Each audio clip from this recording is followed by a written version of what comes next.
Dans cet épisode, nous voulons t'emmener avec nous au cœur des cités séculaires de l'Iran, qui témoignent avec leurs murs de pierre, leurs dômes diaprés de fresques bleutées, ou encore leurs habitats en matériaux naturels, de leur histoire lointaine et riche. Toutes les ruelles sont magnifiques. Et avec leurs artisanats et leurs habitants, d'une beauté culturelle que le temps n'a su transcender. Nous souhaitons également te partager nos échanges avec des mollahs, dont les messages sont bien loin d'être ceux que l'on pourrait s'imaginer. L'Ivoire nous a fait beaucoup de mal. Des échanges puissants qui nous rappellent qu'il n'y a pas de système de croyance, d'origine ou encore de vie qui prévaut une autre. Au-delà des leçons d'histoire et de la beauté de notre monde, le voyage sait nous délivrer un message de tolérance et d'acceptation, et nous démontrer qu'une pensée de supériorité cache toujours une faiblesse, une peur ou tout simplement l'ignorance. C'est pour nous une grande opportunité de pouvoir respirer au milieu d'un équilibre qui nous dépasse, mais qui pourtant nous unit tous, celui de la vie. Nous sommes Léna et Jérémy et nous voyageons en 4x4 aménagé depuis fin octobre 2021. Nous partageons notre tour du monde en vidéo en espérant pouvoir t'inspirer et pour te dévoiler le quotidien d'une telle aventure.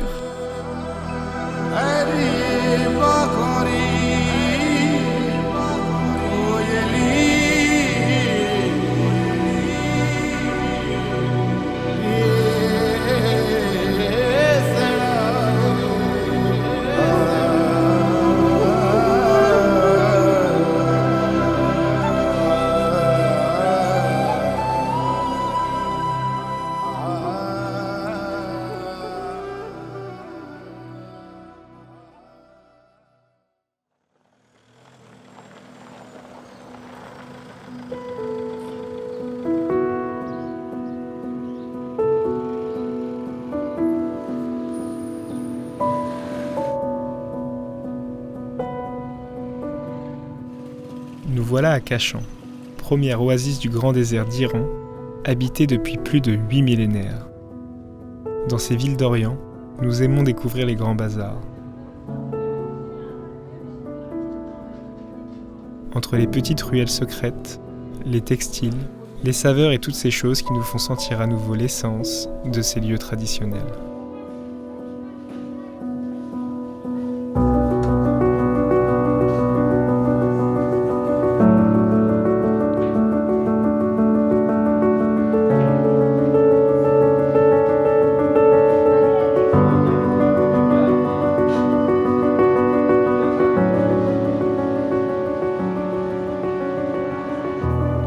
Mais celui de Kashan nous attirait particulièrement pour son sublime caravansérail, un point important de l'ancienne route de la soie.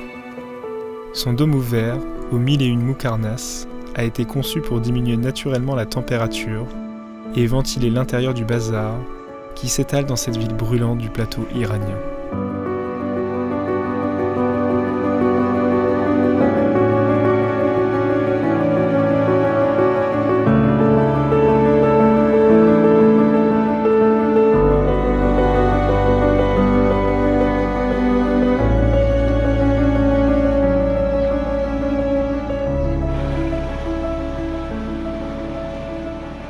Puis, nous prenons la direction de la majestueuse mosquée d'Agha-Bozorg, qui signifie littéralement grand seigneur, et faisons notre première rencontre avec un mollah.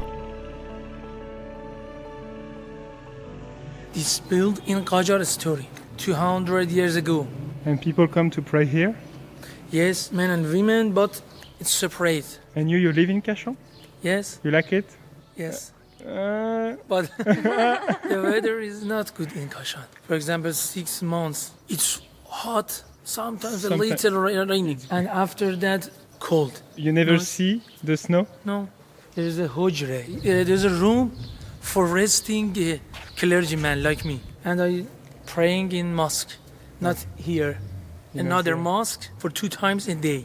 2 times a day. It's not 3? Not in this early people not going to pray in a mosque. I say pray in a home. So how do you choose to become a man of mosque, of Muslim? Okay. I like it and I want to expand my religion The in the world. spirituality. Do you have a message for anybody who's watching us? God created us and help us, support us for everywhere, every time. I want the world woman to be good and live together in peace. That's what you mean. Yeah. Speaking English paradi, good. Really, really good.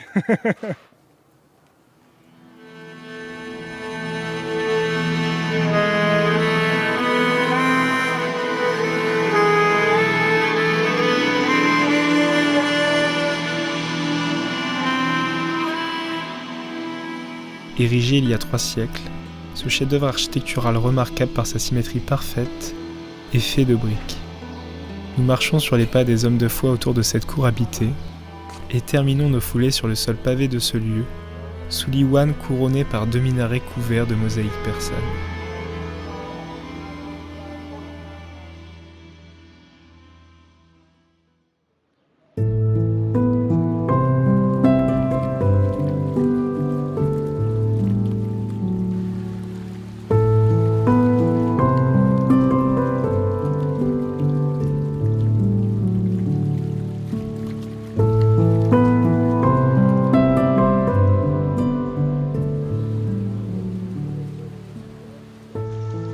Nous sommes dans le jardin de Fine à Cachan, réalisé il y a plus de 500 ans. Dans la culture perse, ces lieux sont considérés comme des paradis sur terre. Des lieux de tranquillité dans lesquels sultans et nobles se retrouvaient pour se relaxer, flâner ou encore bavasser. Après la ville, c'est un moment de pureté, une pause dans le flou des pensées, et peut-être bien notre dernier moment de fraîcheur avant de nous rendre dans l'une des régions les plus chaudes au monde.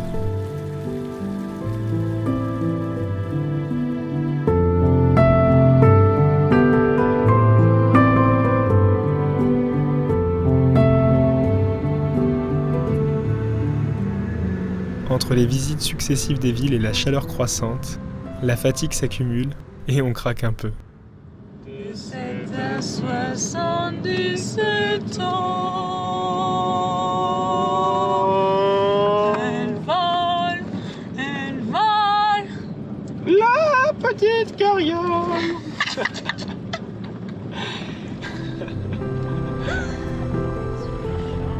Alors on se trouve un endroit offré en altitude, avant de t'emmener dans un lieu hors du temps.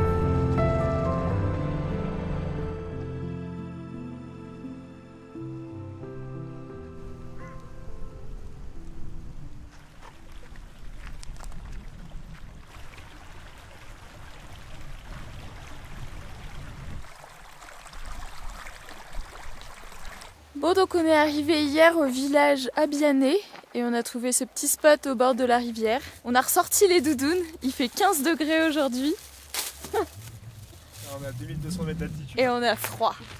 Mais bon, ça faisait du bien d'avoir une nuit un peu fraîche. Franchement, on a trop bien dormi. Il n'y avait pas de vent, il n'y avait pas de pluie, il n'y avait pas de mouches, pas de dromadaire pour venir nous réveiller. Et regardez, on a du pain iranien. On l'appelle le papier bulle. Ça n'a pas de goût. Puis cet après-midi, on va aller visiter le village. Abiané, vieille dame rouge ambrée, faite de terre et de paille, est étalée sur le flanc d'une montagne à 2500 mètres d'altitude. Vivante depuis plus de 2500 ans, elle est l'une des plus anciennes villes d'Iran. Nous venons découvrir ces murs qui doivent leur couleur chaude à la nature des sols riches en oxyde ferreux. Ces quelques 300 habitants sont essentiellement des agriculteurs et des artisans habiles dont les revenus dépendent beaucoup du tourisme.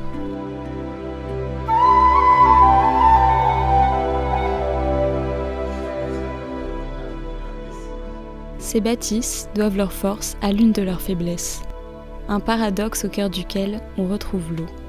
Elle lie, puis dans le temps, délie.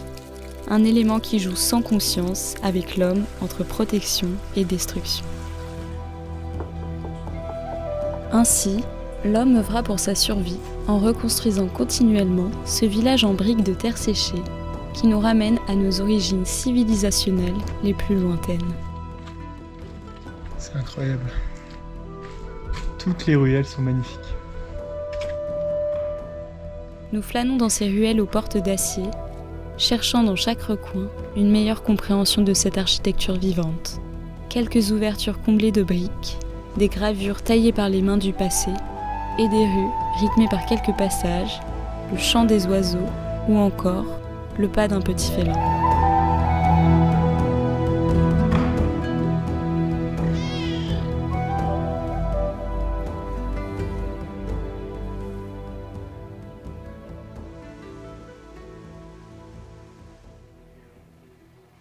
Mais Abiané, c'est aussi une langue unique au monde, le Persian Pahlavi, à laquelle s'ajoute une tradition ancestrale, celle des tissus aux couleurs vives et bariolées, joliment portés par les sages du village, dont les cheveux sont couverts par un voile blanc tacheté de rose.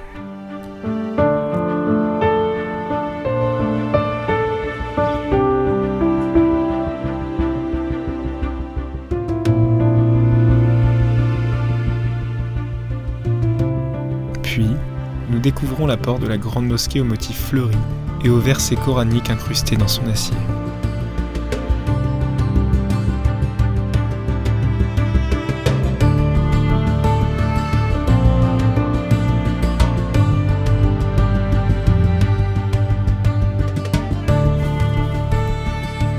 Enfin, nous passons entre les ruelles escarpées et prenons de la hauteur pour admirer ce village, duquel ressort le dôme de ciel octogonal du sanctuaire de Siara.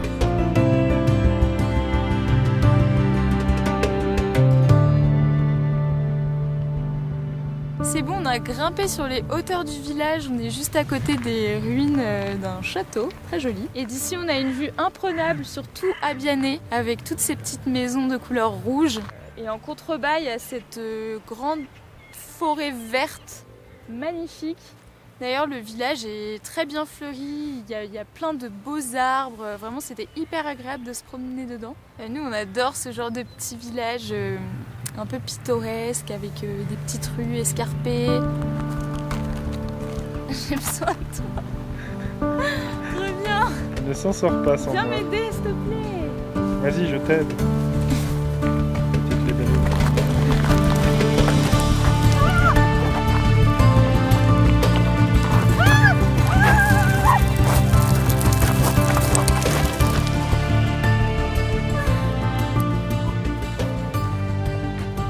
Nous quittons cette œuvre dans laquelle nos simples pas nous ont émerveillés en nous portant à travers le temps et en nous soufflant la beauté et la pureté d'une œuvre façonnée par une harmonieuse complicité entre les mains des hommes et les éléments de notre terre-mère.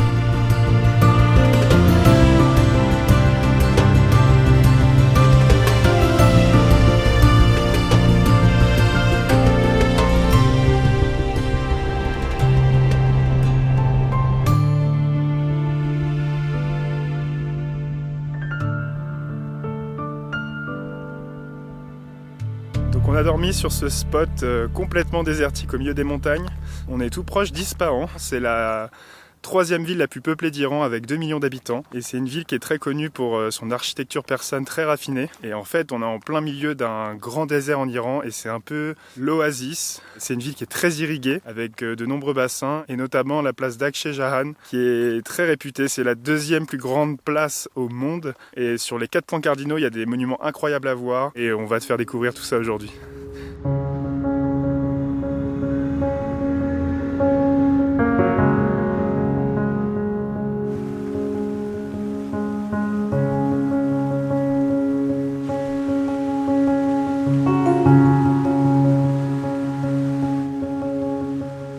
Ispahan a été une ville particulièrement surprenante pour nous. On s'imaginait une journée pleine de visites, mais c'était oublier un détail intrinsèque à l'Iran, l'accueil de sa population.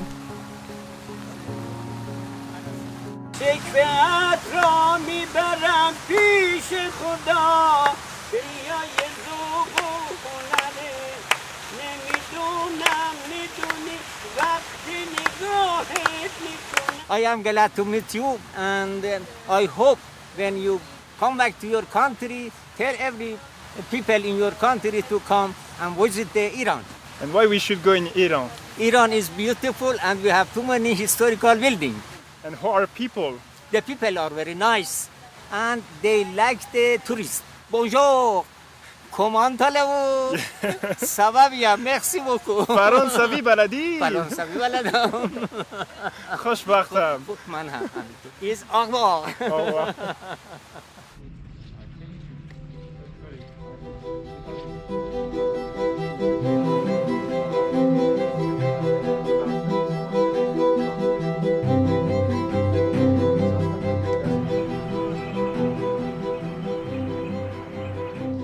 Et nous voilà sur la seconde plus grande place du monde, celle de Nakhché Jahan. Elle forme un immense rectangle, long de 9 hectares, structuré par de sublimes monuments historiques, construits par les Safavides entre le XVIe et le XVIIIe siècle.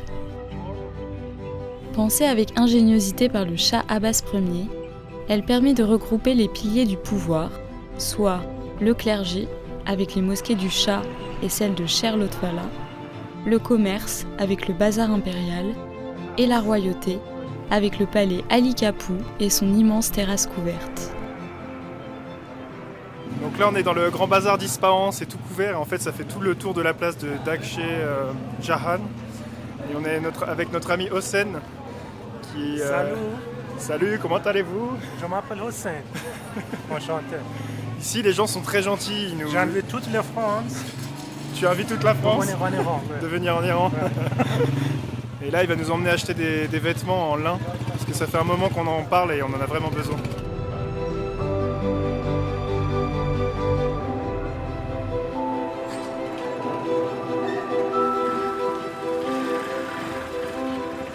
Avec des petites paires. Le craquage du shopping.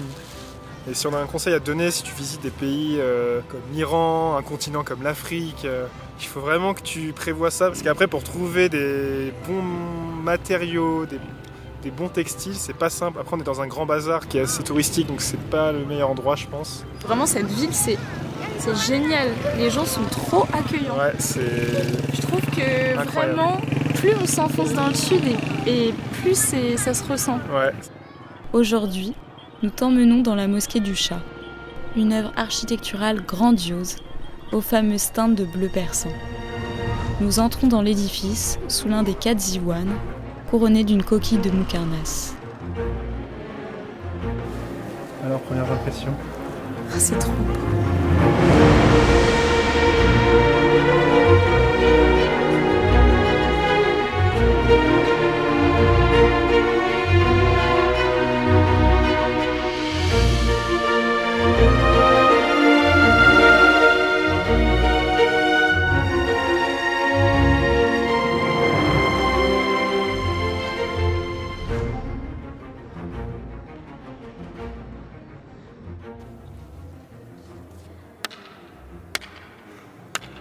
C'est à cet endroit-là que ça résonne le plus.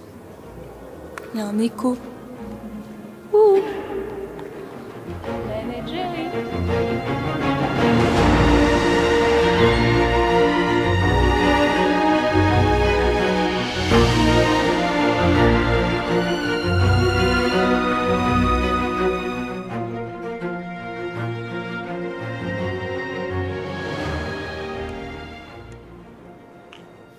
Vous habitez où en France? Vous habitez À Paris. à Paris. Yes. Il y a 7 ans, j'étais à Paris. Très intéressant pour moi. Mais vous avez fait des vacances? J'étais invité par quelques musulmans pour donner Des cours? des cours islamiques. C'est toujours intéressant de voyager et de voir des cultures différentes. C'est toujours là pour moi intéressant. Je pense que c'est... Très enrichissant sur le plan culturel et surtout sur le plan humain. Merci. Parce que les Iraniens, l'Iran, il y a un peu une iranophobie en Europe. Oui, malheureusement. Franchement, ça nous fait plaisir quand vous êtes ici en Iran. On est sûr que quand vous êtes chez vous, vous allez nous faire beaucoup d'amis. Vous allez donner beaucoup d'images de l'Iran, ce qui est important pour nous. C'est juste la vérité cachée. On a des médias qui manipulent parfois quelques réalités, mais... La vérité se trouve ici. Oui, alors on peut voir, on peut toucher, on peut parler. Ça nous aide beaucoup. Ça nous ouvre la tête. Vous êtes un ayatollah? Non, je suis seulement un imam. Après, par exemple, 20 ou 25 ans d'études, on peut devenir ayatollah. Alors, qu'est-ce que vous faites Ici? de vos journées? Ici, avant, était une école religieuse, madrasa. Mais maintenant, ce n'est qu'une place touristique. Il n'y a plus d'étudiants. On se parle ici. on a des touristes qui nous demandent des questions sur l'islam, sur l'Iran, sur tout ce qui se passe ici en Iran. Alors c'est ce qu'on fait ici, on pense que quand on se parle, on se connaît mieux.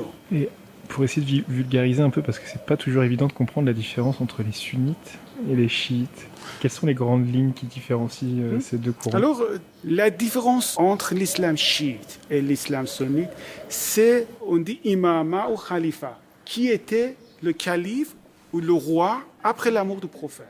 D'après nous, les chiites, on dit que le prophète, avant de sa mort, il a voté pour quelques personnes pour devenir le successeur du prophète. D'après les sunnites, non, le prophète n'avait choisi personne comme le guide. Après sa mort, c'était pour quelques personnes, quelques compagnons de voter pour une personne.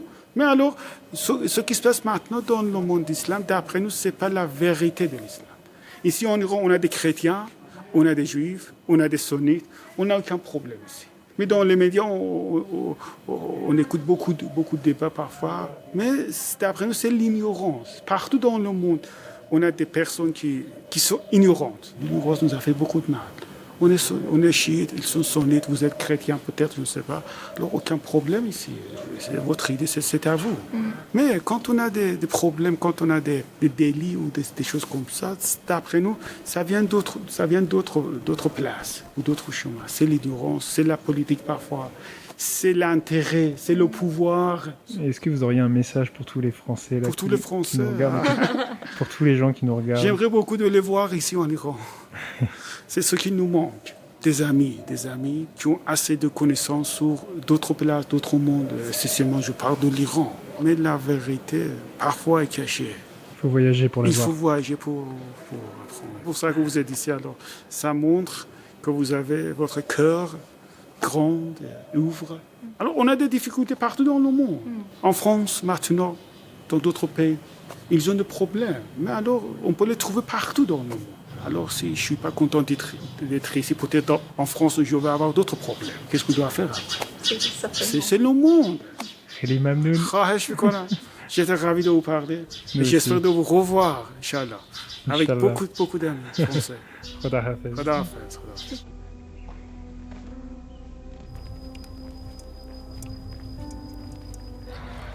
Donc ça y est, on a fini notre visite d'Ispahan, la 3e ville la plus peuplée d'Iran.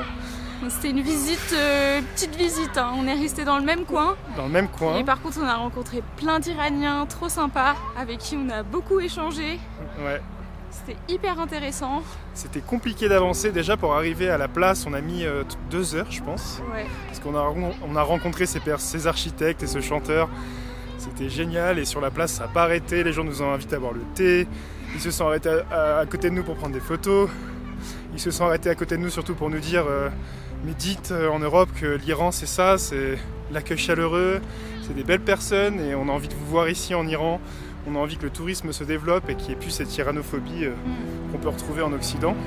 C'était tellement plus enrichissant que ce qu'on avait imaginé. On s'imaginait visiter les monuments de la Grande Place et c'est pas du tout ce qui s'est passé. On a juste visité la grande mosquée du Shah et c'était incroyable. Et un peu le bazar pour trouver des vêtements. Si tu prévois de visiter Ispahan, prévois je pense le triple de jours que tu avais estimé.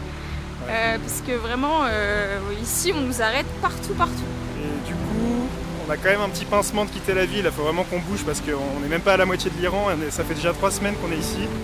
Et voilà, dans le voyage, je pense qu'on l'a déjà dit, mais ce qui est le plus enrichissant et ce qui est le plus beau et ce qui va nous marquer, c'est les rencontres qu'on fait. Et puis voilà, on se régale en Iran, on regrette pas du tout d'avoir fait ce choix et c'est sans surprise que c'est génial. Ouais, c'est trop cool. C'est un pays magnifique avec des personnes magnifiques.